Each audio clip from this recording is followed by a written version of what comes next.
Hello everybody, this is Kevin from Klotz Productions, and this is Game 3 of the mirror match of Black-Red Vampires between Jacob and Matt. Matt was on the play this game and used a Blackcleave Cliffs to cast a Pulse Tracker. Jacob then used a Marsh Flats to find himself a swamp and go down to 19, however he didn't make any plays for his first turn. Matt then attacked for 2 with his Pulse Tracker, taking Jacob down to 17, then post-combat he resolved a Bloodghast. Jacob then laid down a Dragonskull Summit and then resolved a Bloodghast of his own. For Matt's next turn, he started out by attacking with his Bloodghast and his Tracker for 4 damage, taking Jacob down to 13. Then post-combat, he resolved a second Bloodghast. Jacob attacked with his Bloodghast for 2, taking Matt down to 18. Jacob then laid down a second Summit and cast a Vampire Nighthawk. Matt used a lightning bolt to kill the Nighthawk and then attacked with his team for 6, taking Jacob down to 7 life. Then post-combat, Matt resolved a Kalastria Highborn. Jacob started his next turn by attacking with his Bloodghast, which Matt decided to take, going down to 16. He then kicked a Gatekeeper of Malakir post-combat, and Matt decided to sacrifice one of his Bloodghasts.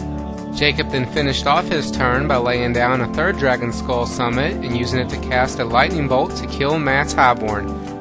Matt then replaced his Highborn with another one and then attacked with his Bloodghast. Jacob decided to trade his Gatekeeper for the Bloodghast, and then when the Bloodghast went to the graveyard, Matt used the Highborn's ability to take 2 life from Jacob, taking him down to 5 and taking Matt back up to 18. Jacob then resolved a Highborn of his own, which he drew off the top. For his combat, he chose to attack with the Bloodghast again, which Matt took, going down to 16. Then post-combat, Jacob resolved a Pulse Tracker. For Matt's next turn, he started off by casting a Cunning Spark Mage and using it to kill Jacob's Pulse Tracker. When the Tracker went to the grave, Jacob used his Highborn to take 2 life from Matt, taking him back up to 7 and Matt down to 14. Matt then attacked with his Highborn for 2 damage, which Jacob decided to take, going back down to 5. For Jacob's next combat, he attacked with his Bloodghast and his Highborn, which Matt decided to take, taking him down to 10 life. Then post-combat, Jacob resolved a Vampire Hexmage. Matt started his next turn by using his Spark Mage to kill Jacob's Hexmage, so when it went to the graveyard, Jacob used his Highborn again to take 2 more life from Matt, making the life total 7 to 8. Matt then attacked with his Highborn and his Pulse Tracker, taking Jacob down to 3 life. Then post-combat, Matt laid down a Viscera Seer. He then used an Arc Trail to do 2 damage to Jacob's Highborn and 1 damage to his Bloodghast, killing them both. Jacob used his 1 available mana when the vampires went to the graveyard to take 2 more life from Matt, taking him back up to 5 and Matt down to 6.